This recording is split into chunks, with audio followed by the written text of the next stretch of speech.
Use करके find out करते हो। फिजिक्स में तो लेकिन काम ही नहीं आएगा ना, क्योंकि अपने को तो पता ही क्यों नहीं रहता है आएगा? हमेशा, हमें ऐसा पता कुछ ही नहीं है। प्रतिभा मैम प्लीज रिकॉर्डिंग अभी ऑफ रखिए, इनके कुछ डाउट्स है वो क्लियर करती हूँ, मैं आपको बताती हूँ कब ऑन एक करना मिनट। है। हाँ हाँ ठीक है, ऑन करना रहेगा तो मुझे बताओ। हाँ ओके ओके, हाँ हाँ ऑन कर दीजिए। हाँ हाँ कर दिया कर दिया। The fundamental frequency of a string is 100 hertz. Is 100 hertz if length of the string is 89 centimeters. If length of the string is 89 centimeters. Calculate the fundamental frequency of a string is 100 hertz when the length of the string is 89 centimeters. If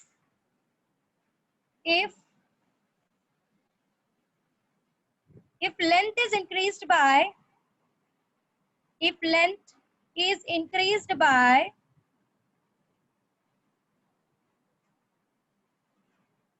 2% of its original length,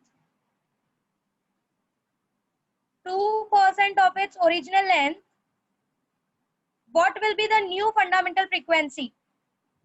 What will be the new fundamental frequency? Fundamental frequency. Keep tension in the string. Keep tension in the string and linear mass density constant. Keep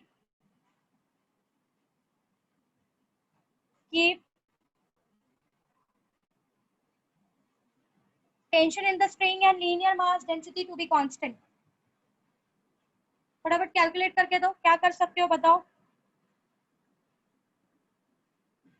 आपको एक N दिया है N1 जिसका length 89 centimetre दिया है, वो बोल रहा है उसने जो नई स्ट्रिंग ली है उस स्ट्रिंग को उसका जो लेंथ है उसने 2% से बढ़ाया है, ओरिजिनल का 2% एक्स्ट्रा है, तो वो बोल रहा है कि उसने टेंशन इन द स्ट्रिंग और लीनियर मास डेंसिटी उसने सेम रखा है। लीनियर मास डेंसिटी सेम है मतलब दोनों सेम मटेरियल के बने हुए हैं, मास पर यूनिट लेंथ सेम है। सो दे आर आस्किंग कि ये जो न्यू फंडामेंटल फ्रीक्वेंसी आएगी वो क्या आएगी, how will you calculate?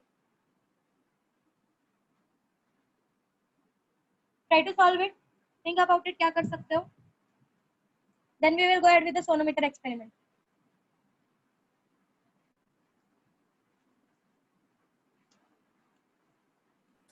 Ma'am 100 hertz अपना फंडामेंटल फ्रीक्वेंसी है ना? क्या? ये 100 हर्ट्ज इज N1 जो, फंडामेंटल फर्स्ट, हाँ 100 hertz is first fundamental frequency.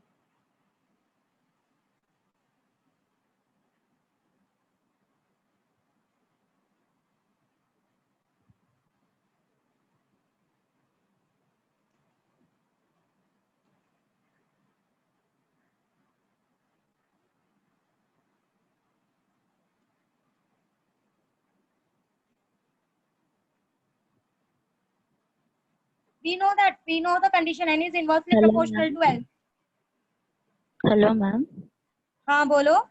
L2 90.78 है। How much you got? L2 is equals to 90.78। okay. Just you have to do कि इसका 2% निकाल के you can add it. आप कर सकते हो, सिंपली आपको इतना करना है कि इसका 2% जो भी होता है वो निकाल के सिंपली ऐड करोगे तो आपको पता चल जाएगा कि L2 कितना है। Then you know that n is inversely proportional to L. So N1 L1 is equals to N2 L2. आपके पास L2 आ गया, यहाँ से आप N2 निकाल लोगे, जो नया फंडामेंटल फ्रीक्वेंसी है वो कितना है।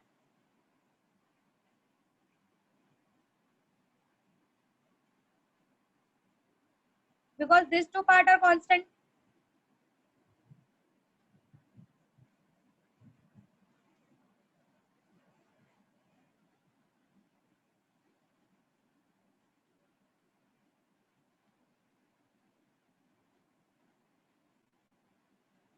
बाकी सबने किया?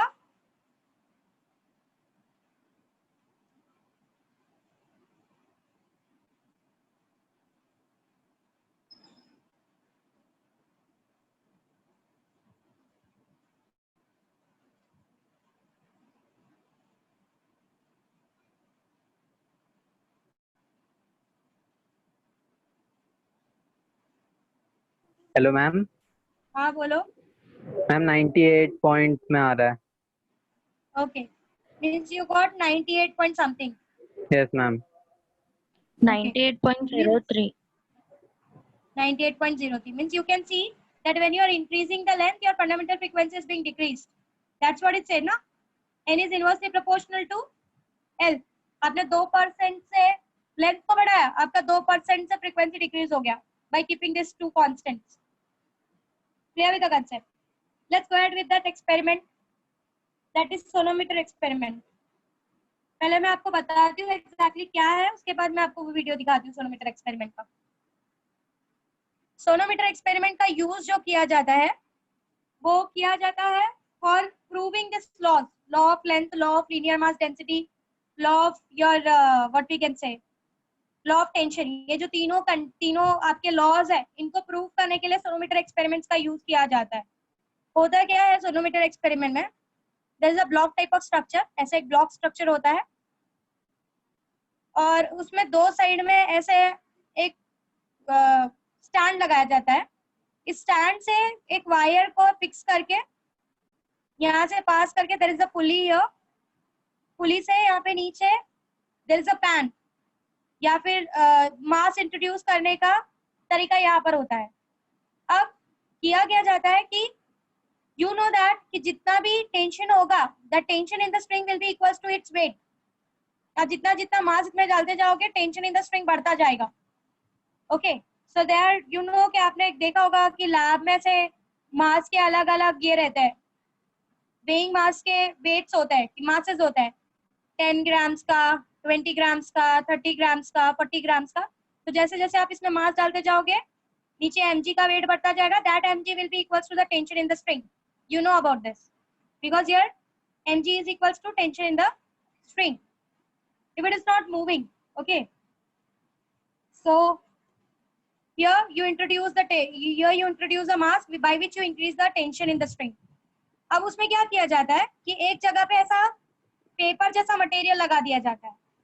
पेपर जैसा मटेरियल लगाने के बाद आप एक ट्यूनिंग फॉर्क लाते हो एक पर्टिकुलर फ्रीक्वेंसी का, और उस ट्यूनिंग फॉर्क से क्या करते हो आप, ये जो स्ट्रिंग है इसमें आप वाइब्रेशंस क्रिएट करते हो। और ये जो पार्ट होता है ये मूवेबल होता है, it is movable. Here this string का साइज नॉर्मली लेंथ 100 सेंटीमीटर होता है। Length of this string is 100 centimetre, मतलब उन्होंने लेंथ पहले ही कांस्टेंट कर दिया, वो लोग आपको लेंथ चेंज करने नहीं देते जल्दी। So length of this sonometer string is 100 centimeters. Now what they used to do, अलग अलग फ्रीक्वेंसी के ट्यूनिंग फॉर्क्स लाते हैं। आपने समझो पहले इसको यहाँ पे रखा, आपने एक ट्यूनिंग फॉर्क लाया और उसको वाइब्रेट किया। वाइब्रेट करने के बाद दिस विल स्टार्ट वाइब्रेटिंग। यही वाइब्रेशन वो किसमें पास करेगा, आपका ये जो स्ट्रिंग है, ये जो स्ट्रिंग है वो इसमें पास आउट करेगा। ये स्ट्रिंग भी वाइब्रेट होना स्टार्ट करेगी। आप ये ऐसा पाओगे कि आप क्या करोगे, ये जो मूवेबल ब्लॉक है इसको अलग एक यहाँ पर लाकर खड़ा करोगे। यहाँ पर लाके खड़ा करने के बाद यू विल ऑब्जर्व कि ये जो पेपर है ये वाइब्रेट हो रहा है, बट इसका मैक्सिमम वाइब्रेशन नहीं है। फिर उसको थोड़ा सा दूर लेके जाओगे, फिर आप देख रहे हो कि मैक्सिमम वाइब्रेशन नहीं है, फिर एक पर्टिकुलर पॉइंट पे लेके जाओगे, मतलब एक ऐसा पॉइंट आएगा, लेट अस से वो पॉइंट आ रहा है 50 सेंटीमीटर पे। एक ऐसा लेंथ आएगा जिसपे आपका पेपर इस ट्यूनिंग फॉर्क की फ्रीक्वेंसी से बहुत ज्यादा तेजी से वाइब्रेट करना स्टार्ट कर देगा, उसका एम्पलीट्यूड बहुत मैक्सिमम हो जाएगा। ओके, जब इसका एम्पलीट्यूड बहुत मैक्सिमम हो जाएगा आप ये बोलोगे कि रेजोनेंस हो रहा है। तो जिस लेंथ पे इस फ्रीक्वेंसी के लिए हाँ एक छोटा सा पेपर का टुकड़ा होता है, उसको इसीलिए रखा जाता है सिर्फ उसका वाइब्रेशन देखने के लिए। ऐसा एक छोटा सा पेपर का टुकड़ा, मैं वो एक्सपेरिमेंट जब आपको वीडियो दिखाऊंगी आपको समझेगा वो क्या है। तो जिस भी लेंथ पे इस ट्यूनिंग फॉर्क के लिए एक रेजोनेंस होगा उसको हम रेजोनेटिंग लेंथ बोलेंगे। मींस इस फंडामेंटल फ्रीक्वेंसी के लिए इतने लेंथ की रिक्वायरमेंट है फॉर ये जो ट्यूनिंग फॉर्क है, ये जो वेव जनरेट करने वाला है, दैट इज ये जितने भी वाइब्रेशन कवर करने वाला है 1 सेकेंड में, उसके लिए जो रेजोनेटिंग लेंथ है, जितना लेंथ रिक्वायर है पूरे वेव को प्रॉपरली सेट होने के लिए, वो इतना है। मतलब इतने लेंथ पे अगर आप प्योर वाइब्रेट, आपके टीचर को एग्जैक्टली पता होता है कि कहाँ पर वाइब्रेट करेगा। अगर आप 45 पे ले जाके बोलोगे मिस 45 पे मैक्सिमम वाइब्रेशन है, वो सीधा बोल देंगे नहीं, थोड़ा सा और शिफ्ट करके देखो कहीं और मिल रहा है क्या। So they will continuously do this. पहले वो क्या करेंगे, अलग अलग ट्यूनिंग पॉक, मतलब अलग अलग फ्रीक्वेंसी के लिए आपको ये चेक करवाएंगे। They will go for different different frequencies. दूसरी बार में वो क्या करेंगे, यहाँ पे टेंशन इन द स्ट्रिंग बढ़ाते जाएंगे। एक मास के लिए देखेंगे, दूसरे मास के लिए देखेंगे। आपको पता है कि n is inversely proportional to, n is directly proportional to under root of t। मतलब जितना जितना टेंशन बढ़ाओगे उस हिसाब से आपको क्या चेंजेस देखने के लिए मिलता है, that you will find. Okay, so ये जो टेंशन का स्ट्रिंग टेंशन वाला कंडीशन है, और आपका जो लेंथ वाला कंडीशन है, और आपका जो लीनियर मास वाला डेंसिटी वाला कंडीशन है, ये तीनों आप इस एक्सपेरिमेंट से प्रूव कर सकते हो कि your n is inversely proportional to l, your n is directly proportional to under root of tension, that is जो आप यहाँ पे इंट्रोड्यूस करोगे, and your n is inversely proportional. अगर आपने ये स्ट्रिंग चेंज किया और लीनियर मास डेंसिटी कोई और स्ट्रिंग लिया जिसका लीनियर मास डेंसिटी अलग है, सी हर स्ट्रिंग का लीनियर मास डेंसिटी अलग अलग होता है। अगर समझो ये कॉपर से बना है तो इसका linear mass density will be something else. अगर ये नॉर्मल आपका धागे से बना है तो इसका linear mass density will be different. तो हर मटेरियल के लिए linear mass density is different. Okay, so इस तरीके से, हालांकि वो लोग एल आपको लीनियर मास डेंसिटी तो चेंज नहीं करवाते, आपको ये टेंशन ही चेंज करवा के अलग अलग फ्रीक्वेंसीज और अलग अलग रेजोनेटिंग लेंथ निकालने के लिए बोलते हैं। मैक्सिमम उस पे होगा जिसकी लीनियर मास डेंसिटी सबसे कम होगी। आपको पता है n is inversely proportional to under root of m। ये जितना कम होगा उसका रेजोनेटिंग उस पर्टिकुलर लेंथ के लिए उसकी फंडामेंटल फ्रीक्वेंसी उतनी ज्यादा होगी, मींस उसका वेव उतना कम छोटा क्रिएट होगा।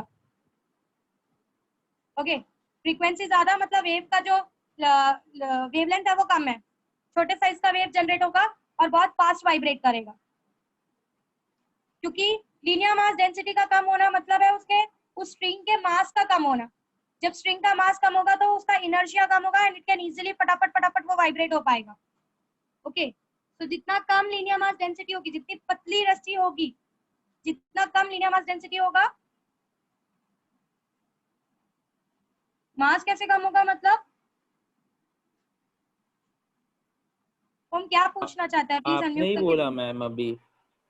मैंने कहा लीनियर मास डेंसिटी जितना कम होगा n की वैल्यू उतनी ज्यादा होगी। आपने एक ऐसा मटेरियल यूज किया जिसका लीनियर मास डेंसिटी इज 2 पर सेंटीमीटर, और आपने एक ऐसा मटेरियल यूज किया जिसका लीनियर मास डेंसिटी इज 1 पर सेंटीमीटर। लीनियर मास डेंसिटी का मतलब समझ रहे क्या है? हाँ डेंसिटी का मतलब समझा? 1 सेंटीमीटर हाँ में मैम। वो जो भी मटेरियल है वो कितना थिक है। कुछ कुछ रस्सियां होती है वो बहुत मोटी होती है, तो यहाँ पर अगर मैं 1 सेंटीमीटर का मास देखूं तो बहुत ज्यादा होगा। So for this material linear mass density small m will be very high.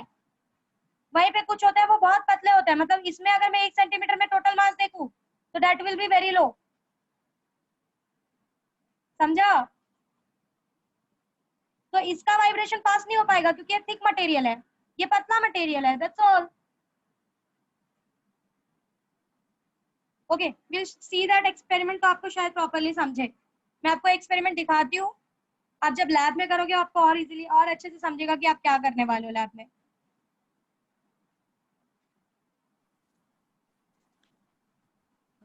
Ma'am Mansi ma'am, हाँ मैं बोलो। Chaitanya. Sorry to disturb, actually अभी कॉलेज का लेक्चर है 12 को, so can I leave? Sure. Okay ma'am, thank you ma'am. Yeah. So you can observe the sonometer experiment here. As I said, you can verify all the laws by using this sonometer experiment. Materials क्या क्या required होती है देखो जरा, ऐसा कुछ आपको board type of structure दिखेगा। Okay, this are the different different tuning forks, अलग अलग फ्रीक्वेंसीज के ट्यूनिंग फॉक्स होंगे। यहाँ से आप वेट इंट्रोड्यूस करोगे जहां से आप टेंशन चेंज कर सकते हो। ये हैमर है, आपने एक स्टील वायर लगाया, okay, there is a pulley, ma'am there is a ma'am ma'am wooden block, rewind ये करो ना। ब्लॉक्स नीचे हेलो होल्स इसलिए रखा गया है, क्यों मैम, मेरे को लेट रिवाइंड दिखने क्यों चालू करना हुआ। है? पहला ब्लैक दिख रहा था, अब भी चालू हुआ, जस्ट वो हैंड जब दिखा। ठीक है, वेट फॉर अ व्हाइल। ठीक है, there is one movable, what we can say, there is one two blocks, this is a pulley, frictionless pulley, जिसके ऊपर हम लोग मास इंट्रोड्यूस करने वाले हैं। अलग अलग मास इंट्रोड्यूस करेंगे तो अलग अलग टेंशन क्रिएट होगा। ओके, ये देखो एक छोटा सा पेपर है, वो छोटा सा पेपर इसलिए लगाया गया है कि आपको प्रॉपर वाइब्रेशन देखने के लिए मिले। दिख रहा है सबको? फर्स्ट लॉ प्रूव कर रहा है। अकॉर्डिंग टू फर्स्ट लॉ क्या है आपका फर्स्ट लॉ क्या है? That if you keep your tension and mass to be constant, अगर आपने टेंशन और मास को कांस्टेंट रखा, that is linear mass density को कांस्टेंट रखा, तो आपका जो फंडामेंटल फ्रीक्वेंसी होगा it will be inversely proportional to length. अब वो देखो क्या कर रहा है, उसने टेंशन कितना इंट्रोड्यूस किया है वो उसने बताया, जस्ट इग्नोर दिस पार्ट्स। अब उसने ये एक छोटा सा पेपर रख दिया उसके ऊपर, अब वो वाइब्रेशन क्रिएट करेगा इस पर्टिकुलर लेंथ के लिए। ठीक है, देखो ट्यूनिंग फॉक को वाइब्रेट किया और उसके पास ले जाकर रखा, इट्स नॉट वाइब्रेटिंग स्टिल। अब मुझे पता है कि it is directly proportional to tension and it is inversely proportional to length. मतलब अगर मुझे फंडामेंटल फ्रीक्वेंसी छोटी चाहिए तो मेरा लेंथ बड़ा होना चाहिए। सो उसने लेंथ चेंज किया, now he is trying to find कि इस पर्टिकुलर फ्रीक्वेंसी के ट्यूनिंग फॉक के लिए कौन से लेंथ पे इट विल वाइब्रेट।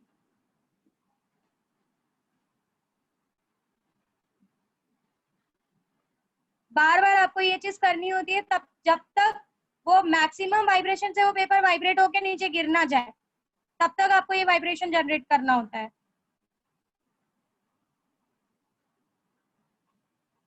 नहीं हो रहा है, लेंथ होगा और चेंज किया, एक्सपेरिमेंट रिक्वायर्स टाइम।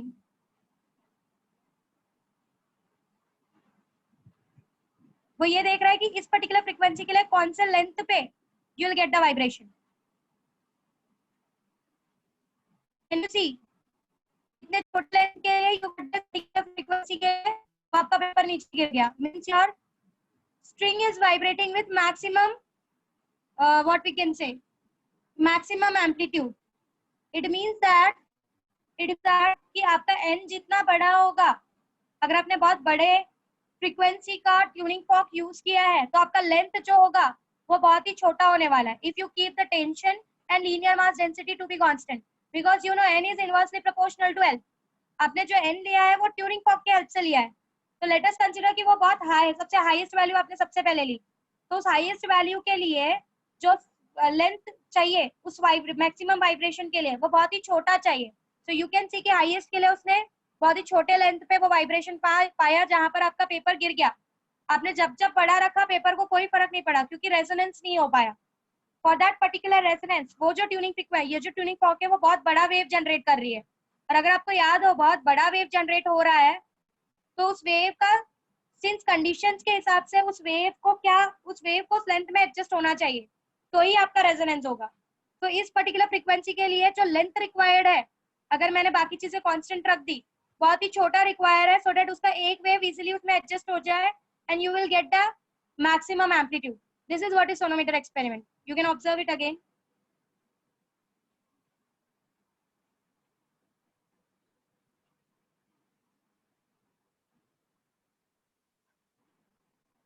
अब वो अलग अलग लेंथ फाइंड आउट कर रहा है उसी पर्टिकुलर फ्रीक्वेंसी के लिए, तो उसको कभी 10.1 सेंटीमीटर पे मिला, कभी 10.2 सेंटीमीटर पे मिला। तो नॉर्मली क्या किया जाता है, ऐसे 2-3 लेंथ लेकर उसका मीन निकाला जाता है, ओके, और उसके मीन के साथ आपका एक्सपेरिमेंट खत्म होता है। एज यू कैन सी कि जैसे जैसे फ्रीक्वेंसीज, थोड़ा सा बैक कर रही हूँ जरा ध्यान से देखो, जैसे जैसे फ्रीक्वेंसीज छोटी होती जा रही है लेंथ जो है वो बढ़ता जा रहा है। 11 सेंटीमीटर 12 सेंटीमीटर देखा तुम लोगों ने? अगेन मैं थोड़ा सा बैक साइड में लेके जा रही हूँ, जरा ध्यान से देखो। इनवर्सली हो रहा है प्रोपोर्शनल। हाँ, so that is it is proved with this 480 hertz लिया, उसके बाद 426 हर्ट्ज लिया, देखो जैसे लेंथ बढ़ता जा रहा है। तो जितना जितना फ्रीक्वेंसीज कम करते जाओगे, कम फ्रीक्वेंसीज के ट्यूनिंग फॉक्स यूज करोगे, वैसे वैसे जो लेंथ रेजोनेटिंग लेंथ होगा, वो रेजोनेटिंग लेंथ वैसे वैसे वैसे वैसे बढ़ता जाएगा। Okay, so this is what this experiment proves you, that your L is inversely proportional to L if you keep the tension and linear mass density, मतलब जिस मटेरियल से आपका स्प्रिंग बना है वो दोनों अगर आप कांस्टेंट रखते हो तो। Again I am showing the experiment, वापस से तुम लोग स्टार्टिंग से देखो।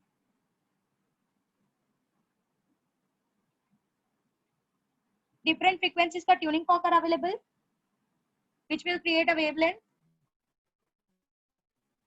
This is a hammer जिसके ऊपर आप ट्यूनिंग को वाइब्रेट स्ट्राइक करने वाले हो। नीचे एक वुडन ब्लॉक है, इसलिए रखा हुआ है कि वाइब्रेशन। सेम फिनोमिना के वायलिन वगैरह को बजाने के लिए भी यूज किया जाता है। वायलिन के जो नीचे जो आपका गिटार वगैरह का नीचे का ब्लॉक होता है वो एकदम खोखला होता है कि उसके अंदर के एयर मॉलिक्यूल्स बहुत ज्यादा वाइब्रेट हो एट रेजोनेंस और आपको अच्छे से साउंड सुनाई दे।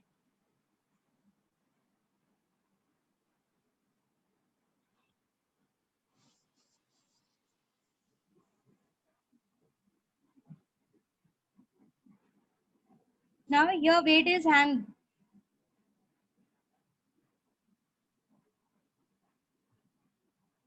ये छोटा सा पेपर रखा गया है in the middle so that we can see the maximum amplitudes. Paper का काम है आपको हेल्प करने के लिए। We are verifying the first law. In the 10T, linear density m are constant, frequency of vibration is inversely proportional to length. एक particular wait introduce कर दिया जिससे टेंशन कांस्टेंट कर दिया। आप जितना वेट इंट्रोड्यूस करोगे उतना टेंशन हो जाएगा। Now tension is applied, T is equals to mg, जो भी मास इंट्रोड्यूस किया मल्टीप्लाई बाय ग्रेविटी कर दोगे तो you will get the tension in the string. Paper रख दिया at the middle of the bridge में। एक हाई फ्रीक्वेंसी लिया है 512 हर्ट्ज की।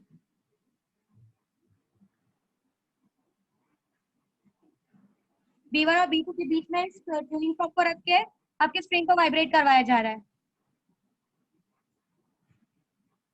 अब डिस्टेंस को एडजस्ट कर रहे हैं, देखते हैं थोड़ा ज्यादा लेंथ पे मिलता है हम लोग को जो वाइब्रेशन है या कम लेंथ पे मिलता है।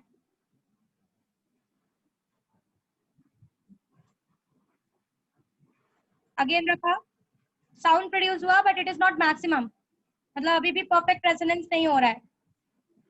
तब तक करना है जब तक पेपर गिर नहीं जाता खुद से इसके वाइब्रेशन से। पेपर गिर रहा है मतलब बहुत ज्यादा वाइब्रेशन से वाइब्रेट हो रहा है स्ट्रिंग।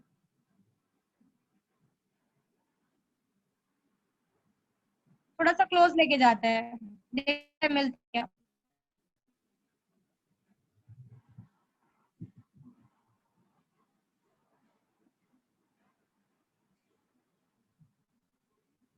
नहीं गिरा। देखो इस पर्टिकुलर लेंथ के लिए आपका पेपर वाइब्रेशन से गिर गया, मींस ये इसका रेजोनेटिंग लेंथ है जिसमें आपके इस फ्रीक्वेंसी का जो वेवलेंथ जनरेट हुआ वो प्रॉपरली सेट हो गया and you are getting a resonance there. वापस गिर गया।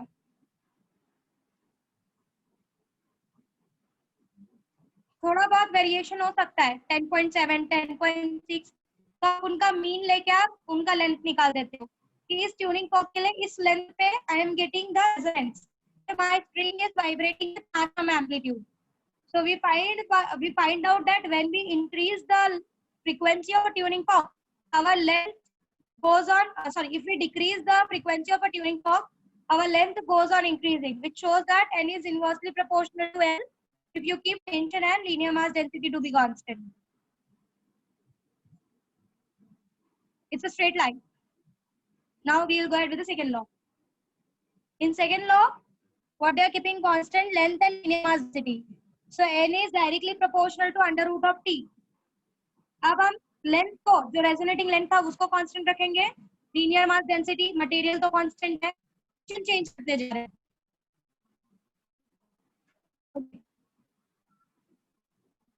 क्रिएटिव का फ्रीक्वेंसी क्या है और लेंथ रखा है।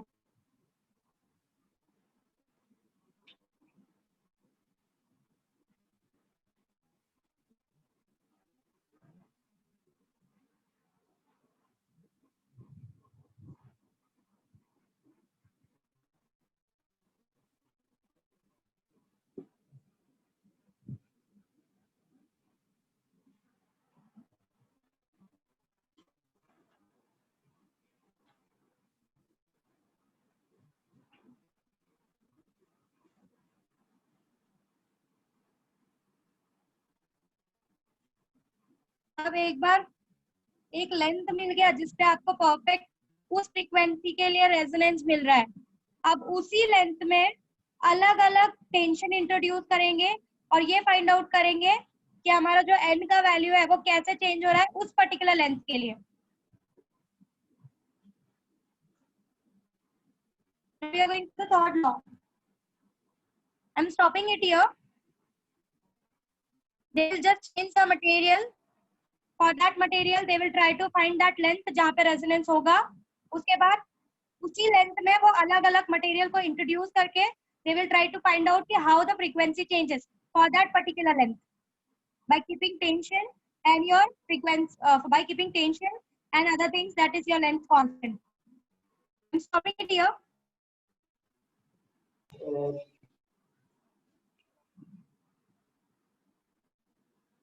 Let's try to understand this experiment on paper.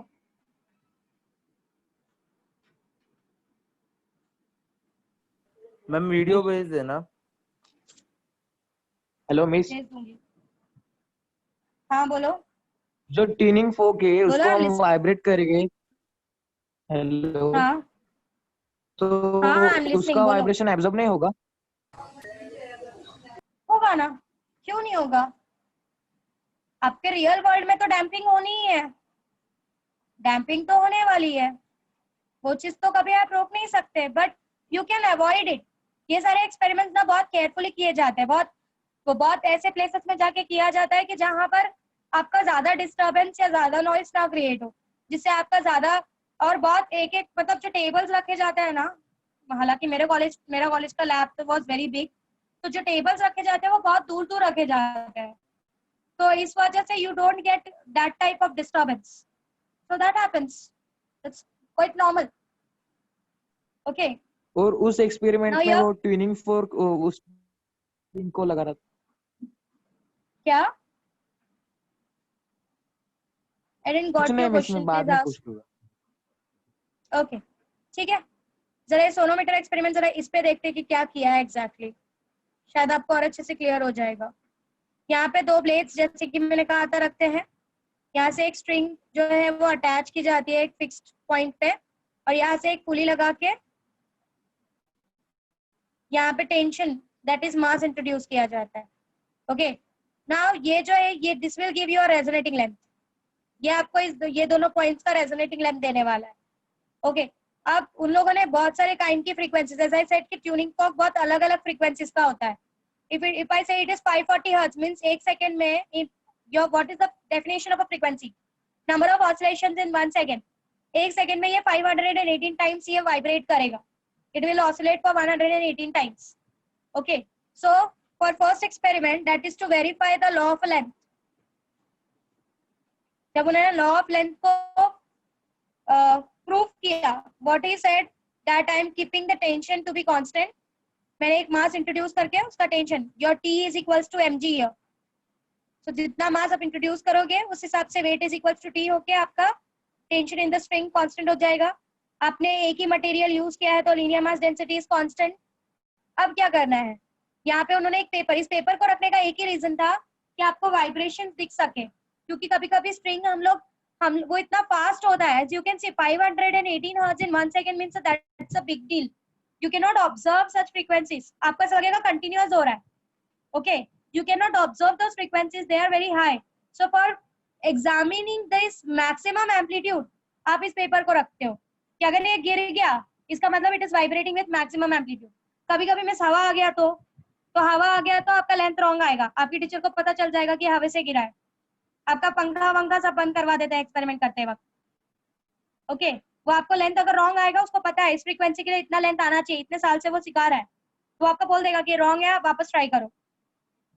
Okay, now what you are going to do, आपने एक 518 हर्ट्ज की फ्रीक्वेंसी ली, इस हिसाब से it will create a wavelength of course. अब ये फ्रीक्वेंसी को आप यहाँ पे, ये ट्यूनिंग फॉर्क को आप यहाँ पे उसने क्या किया था, हैमर से स्ट्राइक किया था, नहीं बता सकते, तो वहां पे वो आप इन आवर इंडियन लैब आप हैमर से स्ट्राइक नहीं करते हो, आपको एक रबर का पैड दिया जाता है जिसके ऊपर आप इस तरीके से उसको स्ट्राइक करते हो और यहाँ पर लेकर जाते हो। यहाँ पर लेके जाने के बाद what you simply do, what do you simply do, आप इस लेंथ को एक साइड को फिक्स रखते हो, दूसरे साइड को आप चेंज करते हुए जाते हो। अब एक ऐसा लेंथ आता है जिस लेंथ पे you find that your string is vibrating with maximum amplitude. अब यू फाइंड दैट कि जैसे जैसे आप n की वैल्यूज बढ़ाते हो, पहले आपने 518 हर्ट्ज लिया, फिर आपने 480 हर्ट्ज का ट्यूनिंग फॉर्क लिया, फिर आपने लेट अस से 350 हर्ट्ज का ट्यूनिंग फॉर्क लिया, तो आप ये पाओगे कि ये जो लेंथ है, ये इसके लिए सबसे कम होगा, इसके लिए थोड़ा ज्यादा, इसके लिए थोड़ा ज्यादा।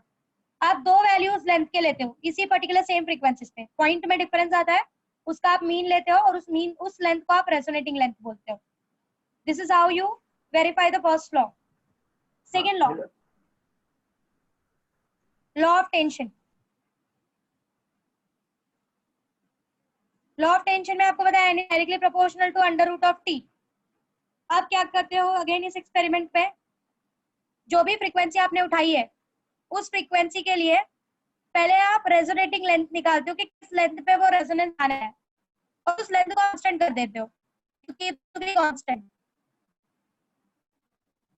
पहले आप वो लेंथ निकालते हो जिसपे आपको मैक्सिमम एम्पलीट्यूड मिलने वाला है, और उस लेंथ को आप कांस्टेंट कर देते हो एक पर्टिकुलर टेंशन इंट्रोड्यूस करके।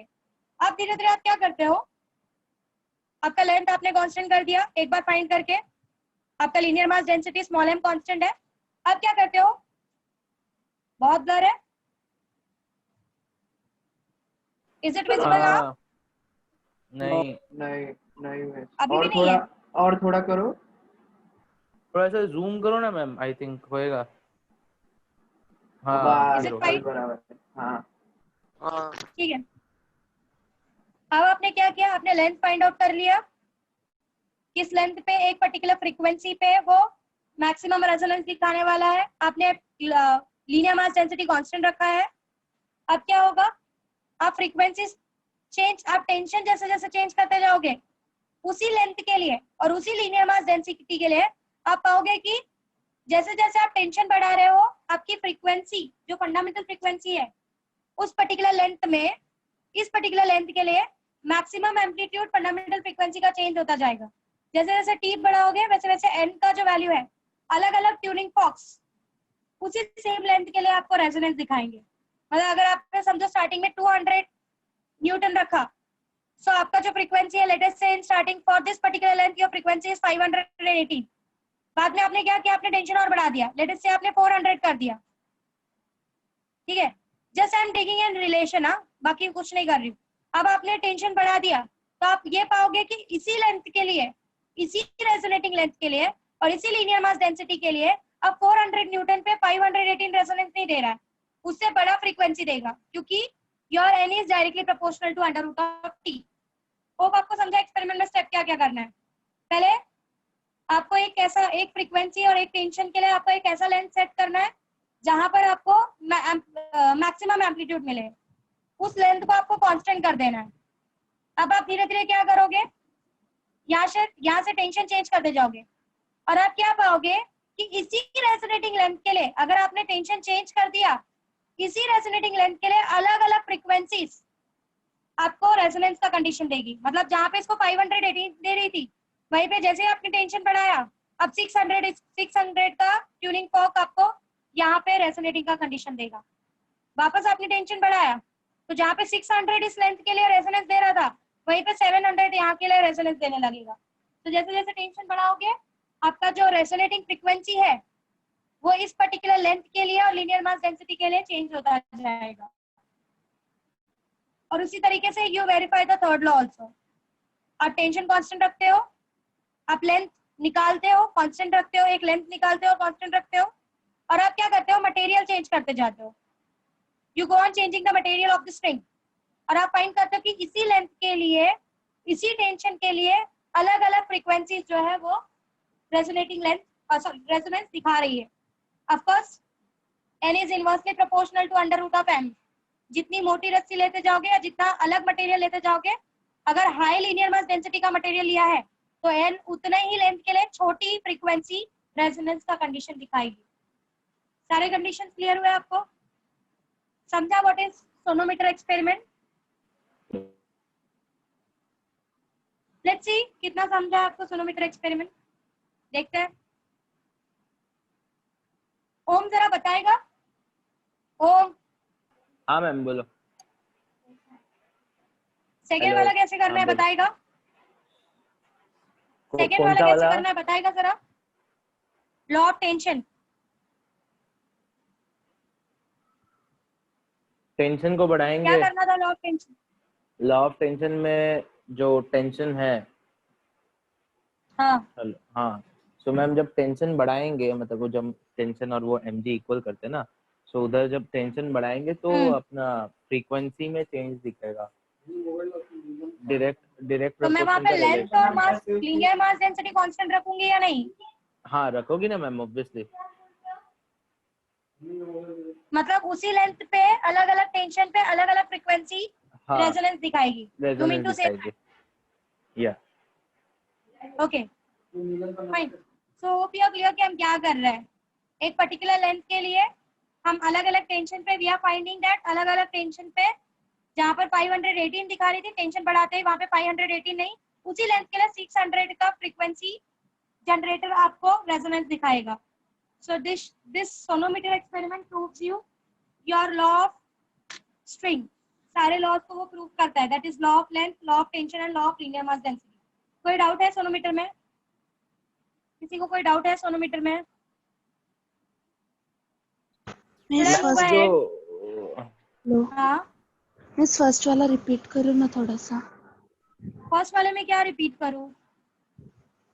आपने टेंशन कांस्टेंट रखा है, आपने यहाँ पे वेट कांस्टेंट रखा, आपने स्प्रिंग वही ली है, आपने क्या किया, एक लेंथ के लिए आपने एक ट्यूनिंग फॉर्क लिया, ट्यूनिंग फॉर्क लेके वाइब्रेशन जनरेट किया, आपको मिला कि एक लेंथ के लिए आपको जो वाइब्रेशन मिल रहा है, लेट अस से 518 के लिए आपको 10.7 मिला, जिसपे आपको रेजोनेंस देखने के लिए मिला। अब आपने 518 से आपने फ्रीक्वेंसी कम कर दिया, अब आपने 480 हर्ट्ज का ट्यूनिंग फॉर्क लिया है। हमको पता है n is inversely proportional to L by when we keep tension and mass constant। तो आप क्या पाओगे कि पहला आपको 10.7 पे मिल रहा था, जैसे ही आपने फ्रीक्वेंसी कम कर दी लेंथ क्या हो जाएगा? फ्रीक्वेंसी कम की तो लेंथ क्या होगा? बढ़ेगा कि कम होगा? लेंथ इंक्रीज बढ़ेगा कि कम होगा? बढ़ेगा। लेंथ बढ़ेगा कि कम होगा? बढ़ेगा। Please answer. बढ़ेगा। बोल रही हूँ। Exactly okay. तो अगर आपने फ्रीक्वेंसी कम कर दी तो लेंथ बढ़ जाएगा। तो जो अब आपका जो रेजोनेटिंग है वो आपको 10.7 पे ना मिलके आपको 12 पे मिलेगा। मींस दिस एक्सप्लेन्स यू कि जैसे जैसे आप फ्रीक्वेंसी कम करते जाओगे आपका जो रेजोनेटिंग लेंथ है वो बढ़ता जाएगा। हाँ हाँ समझा। Thank you. या एनीथिंग एल्स? वो मैम वो जो यू अपना, सॉरी यू बोल रहा हूँ, ट्यूनिंग फॉर्क जो लेते जो हाँ वाइब्रेट कराता है, तो मैम वो ऐसा स्प्रिंग को हाँ, टच करते कि किसको टच करते? स्प्रिंग बोल किसी चीज को रहा हूँ। टच नहीं करता है। स्प्रिंग को टच करोगे ना मारेगा तुम्हारा टीचर। हाँ वही। बाजू में ऐसे रख देते हैं तो वो फिर वो उसके एयर मॉलिक्यूल्स के आजू बाजू के एयर मॉलिक्यूल्स को वाइब्रेट करके वो एयर मॉलिक्यूल्स किसको जाके टकराते हैं? आपके स्ट्रिंग को। स्प्रिंग, अच्छा। तो आपका स्ट्रिंग भी वाइब्रेट होना स्टार्ट हो जाता है। नहीं तो हमको लगा उसमें उस पे touch लॉस करते। नहीं समझा होएगा? सबको? लॉस तो होएगा ना मैम? क्या? लॉस होएगा ना? नहीं इतना नहीं होता, इतना नहीं होता। और मीन एकदम बगल ऑलमोस्ट में ट्यूनिंग नेग्लिजिबल लॉस होता है। बहुत क्लोज रखा हुआ है ना, मैम वही दूर थोड़ी रख रहे हो आप, एकदम बाजू में ही रख के कर रहे हो ना। बगल में रखा है मैं एकदम अगर इसलिए। आपके कान पे आके बोलूँ तो थोड़ी ना आपको बहुत बड़ा डिफरेंस सुनाई देता है। हेलो मिस, बाजू में ही रखा है ना, ऐसे थोड़ी यहाँ से कर रहे हो आप, तो यहीं पर कर रहे हो ना वाइब्रेशन। हाँ वाइब्रेशन तो आप यहीं पर कर रहे हो। हेलो मिस, हाँ बोलो। मिस वो ट्यूनिंग फोर्क का वो फ्रीक्वेंसी तो वो हम पे डिपेंड करता है ना कि हम कितने जोर से मारते हैं उसको, फिर वो कैसे आता है नहीं पर्टिकुलर फ्रीक्वेंसी नहीं, का? ऐसा नहीं है। कैसे? आप पता कितने जोर कैसे से चलेगा मारोगे उस पर डिपेंड नहीं करता। फिर? वो एक सेकंड में उतना ही वाइब्रेशन दिखाएगा, उस तरीके से उसको बनाया जाता है। मतलब मैम आपने धीरे अगर से ऐसा भी? क्वेश्चन कर दिया तो आपको पेंडुलम वाला क्वेश्चन याद ही नहीं है, आपको पेंडुलम वाला पार्ट याद ही नहीं है। क्या में? पेंडुलम वाला पार्ट आप भूल गए शायद, क्या? कि जो नंबर ऑफ फ्रीक्वेंसीज होती है, जो नेचुरल फ्रीक्वेंसी होती है, you can not change it. आप कितने भी जोर से मारो 1 सेकेंड में वो उतने वाइब्रेशन दिखाएगा, हाँ वो उसकी कैपेसिटी है मैक्सिमम ना वाइब्रेशन की। उसका, हाँ हाँ हाँ हाँ, वैसे इसका भी 1 होता सेकेंड में है। वो उतना ही दिखाएगा। हाँ, आप कितनी एनर्जी दे रहे हो, वो एनर्जी अगर जल्दी डैम्प हो जा रही है तो बात अलग है, बट उसका 1 सेकेंड में जो वाइब्रेशन है दैट इज फिक्स्ड। अगर आपने बोला कि मैंने 518 हर्ट्ज का मैंने एक ट्यूनिंग फॉर्क लिया है, इसका मतलब ये है कि वो tuning fork when you strike it और आप बहुत जोर से ही उसको स्ट्राइक करते हो कि वो बहुत जल्दी स्टॉप ना हो जाए, बहुत जल्दी उसका डैम्पिंग ना हो जाए, तो बहुत जोर से ही आप उसको स्ट्राइक करते हो, आप हल्के से उसको स्ट्राइक करते भी नहीं हो। So it means that after striking you will find that this particular tuning fork ये minimum to minimum 518 oscillations ये 1 सेकेंड में दिखाने ही वाला है। समझा? मतलब धीरे से ही मारो या जोर से? नहीं, धीरे से मारोगे तो अगर आपने इतना धीरे मार दिया कि इसका इनर्शिया ही ओवरकम नहीं हुआ तो वो वही ऑसिलेशन मतलब करेगा ही नहीं। इनर्शिया ओवरकम करना चाहिए, बस उतना करना अमाउंट है। ऑफ एनर्जी तो चाहिए ना। आपने सिर्फ टच करके सामने रख दिया कि मैंने टच करके सिर्फ सामने रख दिया है तो थोड़ी ना ऑसिलेट करेगा, नहीं होएगा। तो एनर्जी तो देनी ही पड़ेगी ऑसिलेशन के लिए। इनिशियल उतना कवर करना चाहिए। हाँ, 518 1 सेकेंड में अगर आपने प्रॉपर अमाउंट ऑफ एनर्जी दी है तो 518 हर्ट्ज वो कवर अप करेगा 1 सेकेंड में। और मैम अच्छा, बोलो। ये अंदाज कितना होएगा वो मतलब फोर्स देना पड़ेगा? दैट डजंट, इतना मत देना कि वो टूट जाए बस, दैट्स ऑल। नहीं तो जैसे भी हालांकि वो मतलब इतना एक जल्दी ऐसा टूटता नहीं है, इट इज कुछ तो काफी। वैल्यू रहेगा? नहीं, ऐसा कोई वैल्यू नहीं। जब तू बोलता है, बोलते वक्त तो एनर्जी के लिए वैल्यू देखता है क्या? नहीं। बोल देता है ना, तो इतना हाँ। स्ट्राइक कर देना कि it should start vibrating, that's all. और वो समझा। एक फ्रीक्वेंसी में जो भी वो वेव जनरेट कर रहा है, वो वेव जब प्रॉपर्ली इसमें एडजस्ट हो जाती है, आपको थोड़ी ना 518 फ्रीक्वेंसीज के लिए बैठ के देखना है, बराबर। आपको थोड़ी 518 फ्रीक्वेंसी पे ऑसिलेशंस देखने हैं, आपको तो सिर्फ उसको ऑसिलेट करवाना है। जितना बड़ा फ्रीक्वेंसी से वो ऑसिलेट करने वाला है उसका वेव उतना छोटा होने वाला है। तो ये जो वेव का साइज है, आपको सिर्फ इस जैसे ही ये साइज इस लेंथ में सेट हो जाता है and you experience a resonance, तो आपको थोड़ी 518 का फ्रीक्वेंसीज देखना है, आपको तो सिर्फ उसको वाइब्रेट करके यहाँ पे लेके जाना है कि जो भी वेव वो जनरेट कर रहा है वो कौन से लेंथ पे जाके स्ट्रिंग में सेट हो जा रहा है and you are getting the resonance, that's all. Okay, fine. So we should go ahead with a new topic. This was all about sonometer experiment. आप इसको और अच्छे से जब आप लैब में करोगे खुद से, तब आपको याद आएगा कि मिस क्या बोल रही थी। आपको ये एक्सपेरिमेंट वेरीफाई करने के लिए दिया जाएगा, ये 12th स्टैंडर्ड में है। अगर आपका प्रैक्टिकल लैब स्टार्ट होता है तो आपको ये रेजोनेंस वाला कंडीशन, ये और वो जो वाटर वाला मैंने बताया था, वो दोनों आपको लैब में करवाया जाता है। जब आप खुद से करोगे आपको एग्जैक्टली समझेगा कि एग्जैक्टली आप कर क्या रहे हो, ठीक है। तो टीचर आपको एक तरीका बताएगा, इस तरीके से स्ट्राइक करो, उस तरीके से स्ट्राइक करो। अगर आप गलत तरीके से भी ट्यूनिंग फॉर्क को वाइब्रेट करवाते हो तो भी आपको जो वाइब्रेशन चाहिए, जो वेव चाहिए, वो नहीं मिलता। तो आपको सारी टीचर आपको प्रिकॉशंस बताएंगे कि आपको ट्यूनिंग फॉर्क को कैसे हैंडल करना है, कि आपका tuning fork proper wave generate करे, प्रॉपर फ्रीक्वेंसी से वाइब्रेट करे। वो सारे प्रिकॉशंस आपके टीचर समझाते हैं जब आप एक्सपेरिमेंट करते हो तब। फिलहाल मुझे सिर्फ आपको ये बताना था कि ऐसा कुछ एक्सपेरिमेंट होता है which you are going to do in your lab. Okay, उल्टा स्ट्राइक किया, सीधा स्ट्राइक किया, फर्क नहीं पड़ता। सिर्फ ये है कि आपको इस तरीके से, आपको वो प्रिकॉशन मैंने बताया ना, वो आपको प्रिकॉशंस बताएंगे व्हाइल डूइंग द एक्सपेरिमेंट। वो आपको बोलेंगे कि किस तरीके से स्ट्राइक करना है, ऐसे रख के स्ट्राइक करना है, सीधा रख के ऐसा स्ट्राइक नहीं करना है, थोड़ा सा एक एंगल पे रख के स्ट्राइक करना है, या परपेंडिकुलर रख के स्ट्राइक करना है, कि आपका जो भी एनर्जी आप उसको सप्लाई करने वाले हो वो कंपोनेंट्स में डिवाइड ना हो, सारी एनर्जी उसके पास चली जाए। तो वो सारे प्रिकॉशंस वो आपको जब आप एक्सपेरिमेंट करोगे तब आपको बताएंगे वो। Okay, when you will do it you will understand it in better manner. Up down strike का मतलब क्या बोलना चाहता है ओम?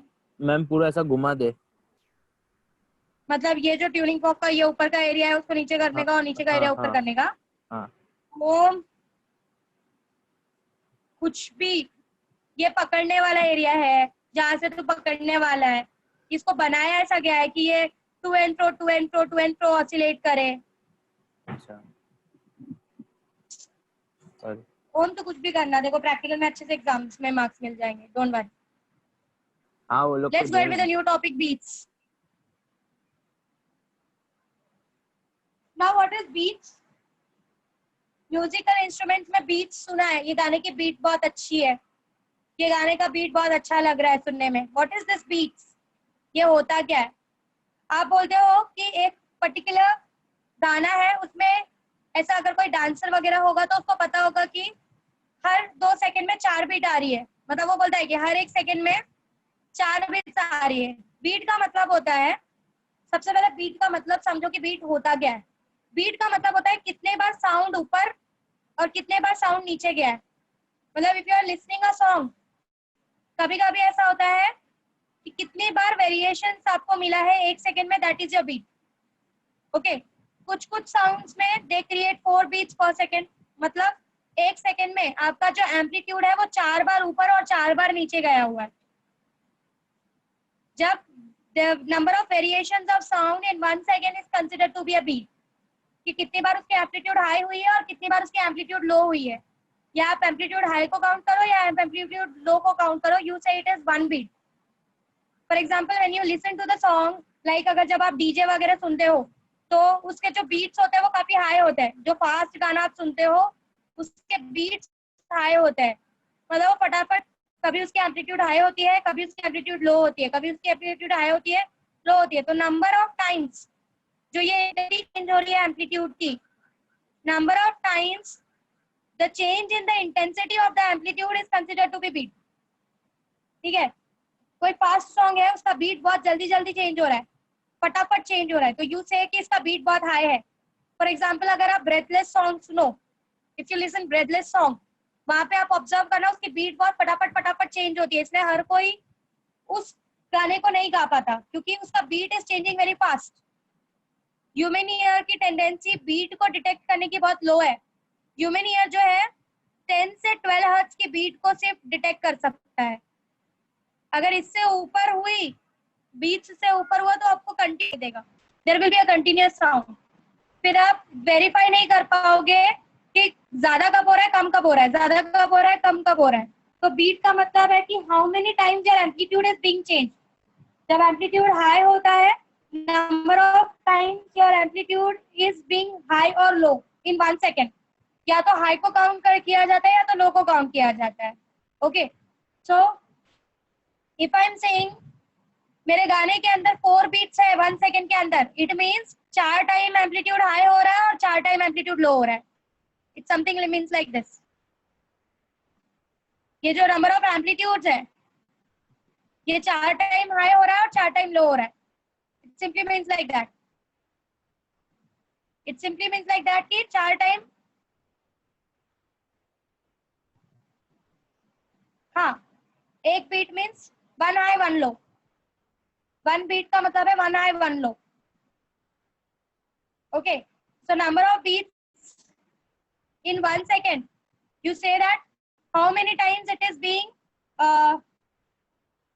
how many times, please wait, please wait, how many times the amplitude is being high and how many times the amplitude is being low. For example, if I am striking this, can you see the strike of this part? तो एक बार आपका amplitude high मिल रहा है, जैसे मैंने हाथ उठाया आपका एम्पलीट्यूड लो हो रहा है। So if I am creating in 1 second, if I am creating 4 times, it means that the beat of my particular point is, मैं बोल रही हूँ कि 1 सेकेंड के अंदर जो मेरी बीट फ्रीक्वेंसी है, it is 4 times. 4 bar amplitude high हो रहा है, 4 बार एम्पलीट्यूड लो हो रहा है। तो बीट का मतलब सिर्फ इतना है, that variation in the amplitude. जब आपके एम्पलीट्यूड में जो आपका वेरिएशन होता है, high low high low high low, that variation in amplitude is considered to be a beat. 4 beats per minute was an example. 4 beats per minute was an example. Per minute नहीं, per second first of all. 4 beats per second was an example. क्या आप ऐसा बोलते हो कि 4 beat 1 second में generate हो रहा है? You say like this. Okay. So it was an example. 4 beat से ज्यादा के भी साउंड्स क्रिएट किए जाते हैं। There are some songs जिसके अंदर 5 बीट्स जनरेट किया जाता है, 6 बीट्स जनरेट किया जाता है, पर वो साउंड बहुत ही ज्यादा, वो जो क्रिएशन होता है वो बहुत ज्यादा डिस्टर्बिंग हो जाता है। अगर बहुत हाई बीट्स आप जनरेट करते हो तो आपका जो गाना है वो प्रॉपर नहीं बनता। आपका मैक्सिमम टू मैक्सिमम बीट 10 से 12 हर्ट्ज से जाना चाहिए, उससे ज्यादा नहीं जाना चाहिए। So we will understand that in detail. फिलहाल सिर्फ आप बीट का मतलब समझो। बीट का मतलब कितने बार गाने में आवाज तेज हो रहा है, एम्पलीट्यूड बढ़ रहा है, और कितने बार गाने में आवाज कम हो रहा है। तो ये जो वेरिएशन है एम्पलीट्यूड का, ये जो एम्पलीट्यूड का वेरिएशन मिल रहा है, that is your beat.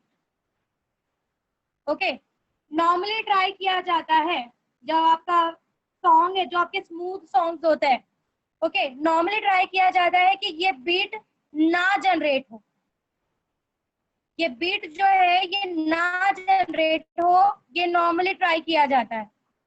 Beat तब जनरेट होती है, what is the condition for beat? पहले बीट समझा आपको कि what is beat? It is continuous variation in your amplitudes, how many time your amplitude is being change from high intensity to low intensity.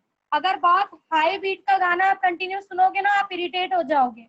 वही smooth गाना आप आराम से सुनोगे, आपको कोई प्रॉब्लम नहीं होगी। आप डीजे के गाने को 1 घंटा सुन लो कान में लगा के, you will start feeling irritation.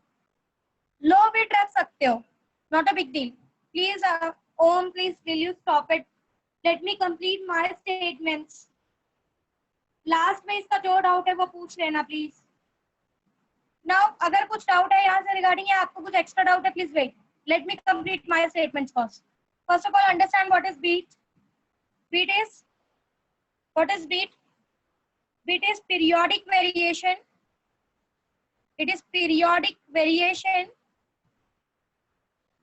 of intensity of sound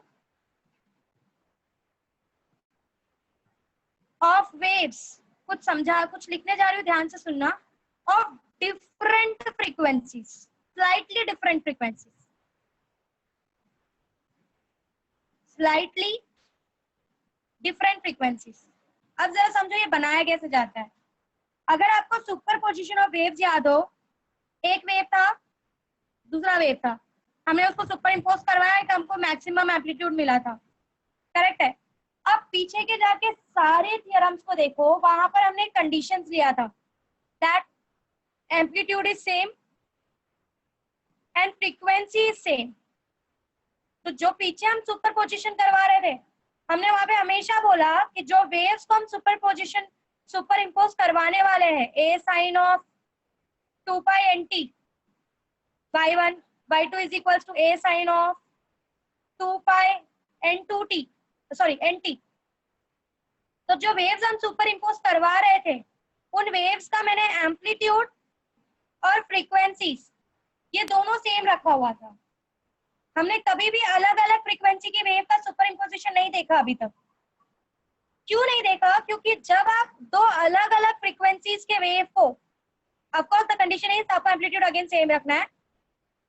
जब आप अलग अलग फ्रीक्वेंसीज के वेव्स को, फॉर एग्जांपल पहला वेव का फ्रीक्वेंसी इज n1, दूसरे वेव का फ्रीक्वेंसी इज n2, जब आप अलग अलग फ्रीक्वेंसीज के वेव को सुपर इम्पोज करवाते हो, when you superimpose them, you get the resultant wave जिसमें you will get a beats, you will get a beats। तो जब दो अलग अलग फ्रीक्वेंसीज के वेव्स को एक दूसरे से सुपर इम्पोज करवाया जाता है, you get the resultant as a beat, and that beat is the difference between these two frequencies। So beat कब जनरेट होता है? What do you mean by beat? What is beat? It is just a periodic variation of amplitudes। आपका amplitude का जो periodic variation है, कभी high कभी लो, कभी हाई कभी low, okay.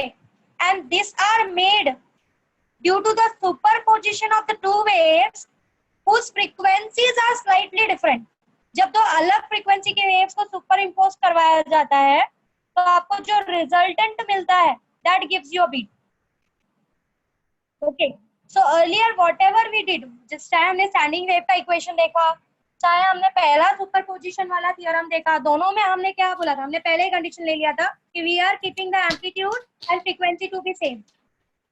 So when you take the two waves of same amplitude but different frequencies and you superimpose them, then you get the generation of a beat. तब आपको beat का generation मिलता है। मतलब आप जो sound सुनते हो, अगर उसके अंदर बीट्स है, इसका मतलब ये है कि उसके अंदर जो सुपर इम्पोजिशन किया गया है वो ऐसे वेव्स का किया गया है जिनकी फ्रीक्वेंसी थोड़ी एक दूसरे से अलग है, तो जो रिजल्टेंट आपको मिलता है that will produce a beat.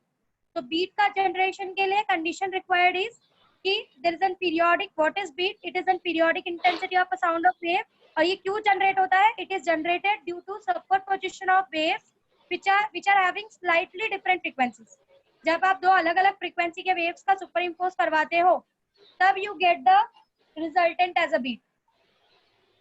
समझ में आया? तब आपको जो साउंड की का एम्पलीट्यूड मिलता है वो कम ज्यादा कम ज्यादा कम ज्यादा मिलता है। अब तुम बोलोगे कि मैम स्टैंडिंग वेव में तो वही हुआ था, एक जगह पे मिनिमा था जिसको हमने नोड बोला था, एक जगह पे मैक्सिमा था जहाँ जिसको हमने एंटी नोड बोला था।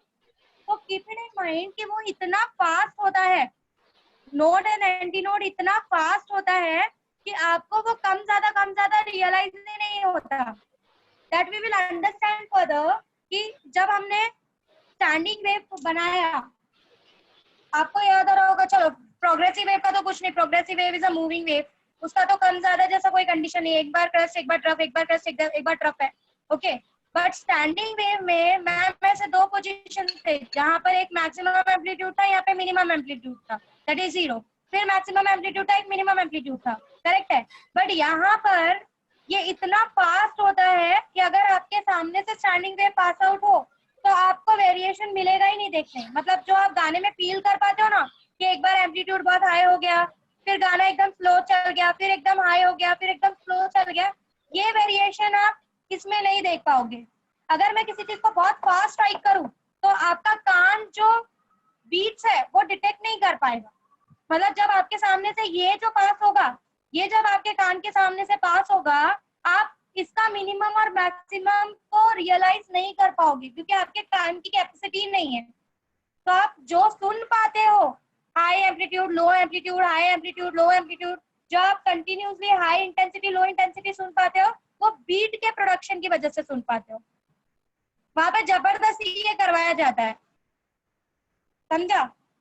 So this your year can not detect, ये आपका ईयर डिटेक्ट नहीं करेगा। अगर आपके सामने से एक स्टैंडिंग में पास हुआ और उसमें कोई बीट नहीं है तो आपको ऐसा लगेगा कि कंटिन्यूअस साउंड प्रोड्यूस हो रहा है, ना कम ना ज्यादा। Hope you are understanding what I am trying to say. समझ में आ रहा है बीट का कंसेप्ट क्या है? फिर से जरा ओवरऑल रिवाइज करियो, ध्यान से सुनो। What is beat? बीट का मीनिंग क्या है? First of all it is an periodic variation, it is an periodic variation of, पूरा ब्लर है, हाँ ma'am. is it okay now? वैसे मैम थोड़ा सा जूम करके पढ़ाओ क्योंकि जूम में क्या ना बोल फिर रहे हो? अब ठीक है? is it okay? हाँ Okay, what is beat? जरा ध्यान से समझो। It is periodic variation of intensity of amplitude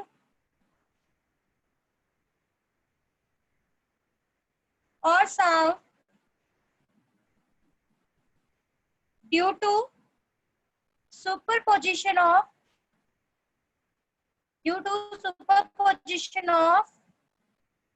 two waves with different frequencies, slightly different frequencies,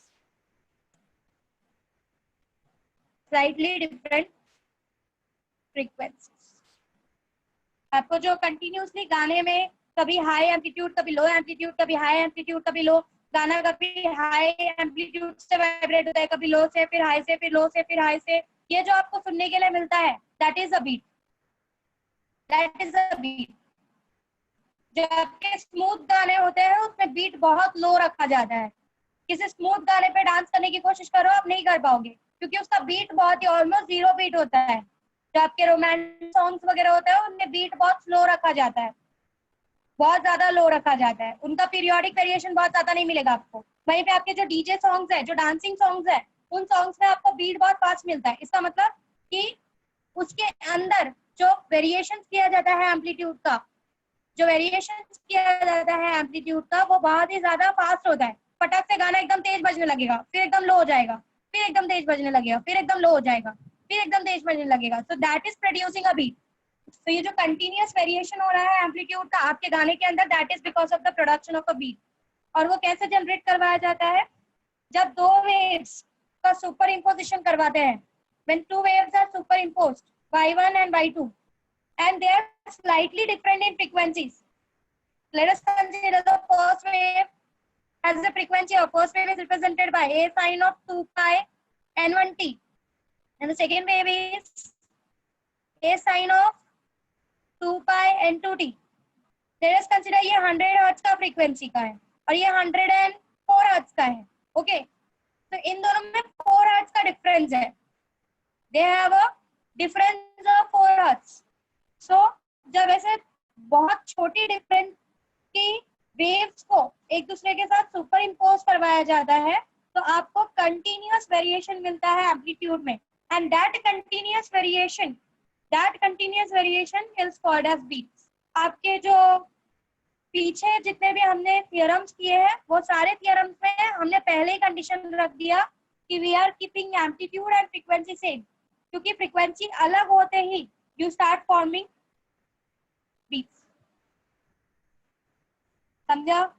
beat क्या है सबको समझा? किसी को कुछ डाउट है बीट में तो प्लीज आस्क।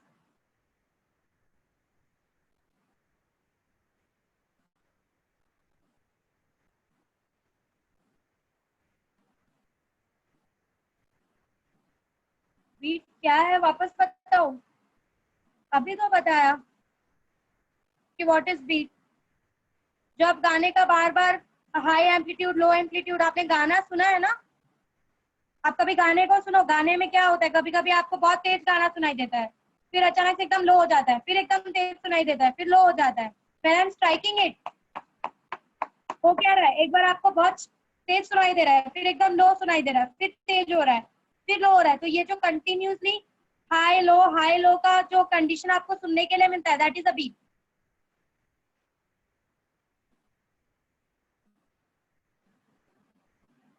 हाँ, स्लो सॉन्ग्स में और आपके जो नॉर्मल जो सॉन्ग्स है उनमें नॉर्मली बीट को जीरो करने की कोशिश की जाती है, वो मैं आऊंगी उस टॉपिक पे। मतलब मैम जो वेरिएशन ऑफ साउंड ये लोग लाते हैं अप एंड डाउन, मतलब हाई वेरिएशन हाँ। फिर लो वेरिएशन है, वो इसमें नहीं करते स्लो साउंड में।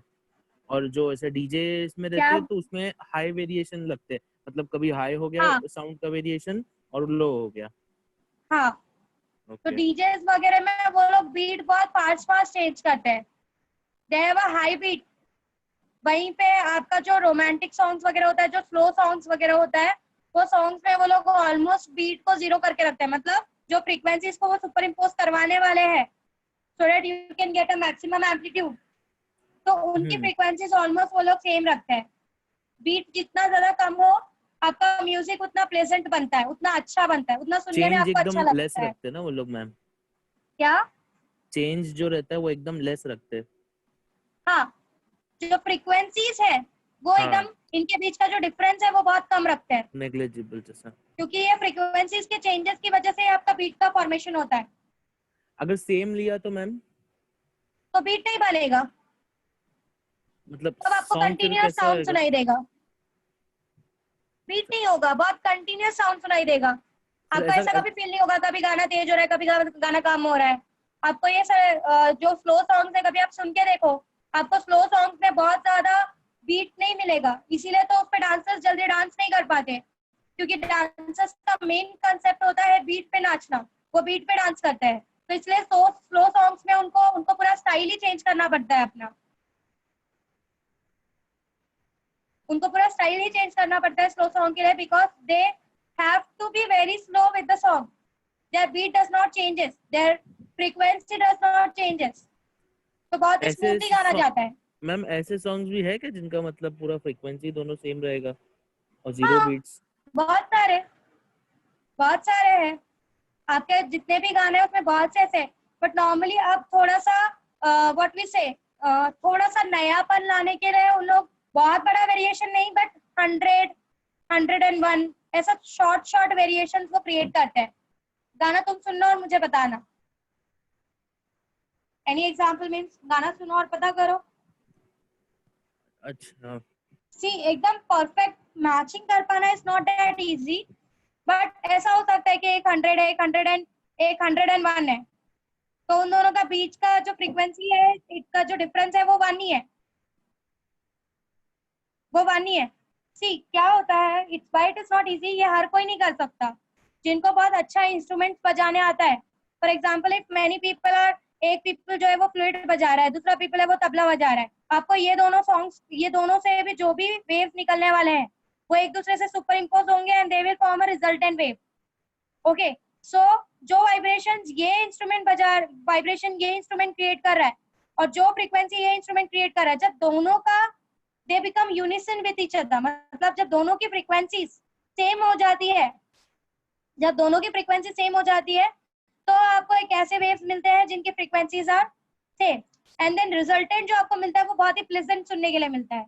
तो ये हर कोई नहीं कर सकता, ये दोनों चीज हर कोई नहीं कर सकता, जिन्होंने प्रॉपरली सीखा हुआ है वही कर सकता है। इसलिए स्टार्टिंग में जब वो लोग जो म्यूजिशियंस है, जब वो लोग साउंड प्रोड्यूस करना स्टार्ट करते हैं, दे वेट फॉर अ वाइल, वो रिकॉर्डिंग स्टार्ट करने से पहले वो दोनों इंस्ट्रूमेंट्स को एक पर्टिकुलर फिक्स फ्रीक्वेंसी पे लाते हैं, उसके बाद they start creating a sound, so they have to keep this in unison. Okay, fine dear, are you clear what is superposition everyone, what is beat everyone?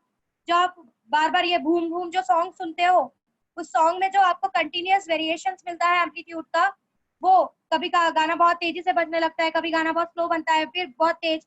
आप normally जो DJ के song सुनो या कोई डांसिंग वाले song सुनो, आपको continuous variation मिलता है एम्पलीट्यूड में, उस वेरिएशन का को हम लोग बीट बोलते हैं। इसका फॉर्मेशन नॉर्मली ऐसे किया जाता है कि दो ऐसे वेव्स को सुपर इम्पोज करवाया जाता है जिनकी फ्रीक्वेंसीज क्वाइट स्लोली, मतलब स्लाइटली एक दूसरे से अलग होती है। जब ऐसे फ्रीक्वेंसी के वेव्स को आप सुपर इम्पोज करवाते हो, you get a formation of beat. Okay, now will stop here. किसी को यहाँ तक कुछ डाउट है तो प्लीज पूछो, इसके आगे मैं कल बताती हूँ।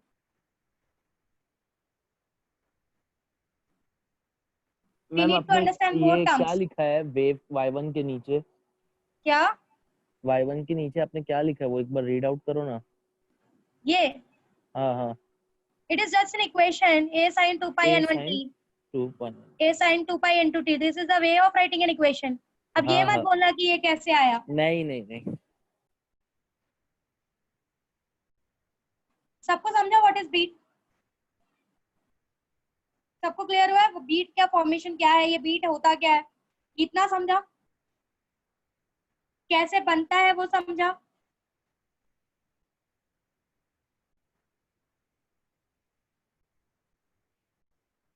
ये जो 80 सॉन्ग है ना, उसमें भी तुम वही ऑब्जर्व करते हो कि 80 सॉन्ग में होता क्या है। अगर तुम ऑब्जर्व करो, आपको वो जो 4D 8D बोलता है, वो बोलता है कि आप ये यूज करके व्हाट वी से ईयरफोन यूज करके सुनो। ओके, वो भी वही होता है, continuously they very the variation amplitude of the waves. बहुत हाई सुनाई देगा, फिर लो लो लो लो लो, 8 टाइम्स ऑफ लो होगा वो। तो somewhere they are using this beat का कंसेप्ट ओनली। लो लो करते जाते हैं, मतलब पहले जो फ्रीक्वेंसी डिफरेंस है दैट इज कंसीडर 1 का है, फिर उसके बाद जो फ्रीक्वेंसी डिफरेंस का वेव वो लोग स्ट्राइक करवाएंगे, वो 2 का होगा, 3 का होगा, 4 का होगा, and in this way you get 8 dimensional. हाँ, so it goes on flowing from higher level to a lower level. 8D 4D इसका मतलब यही है कि वो जो एम्पलीट्यूड कि आपको वो वेरिएशन सुनाई नहीं देगा, वो वेरिएशन आपको सुनाई ही नहीं। मैम हाँ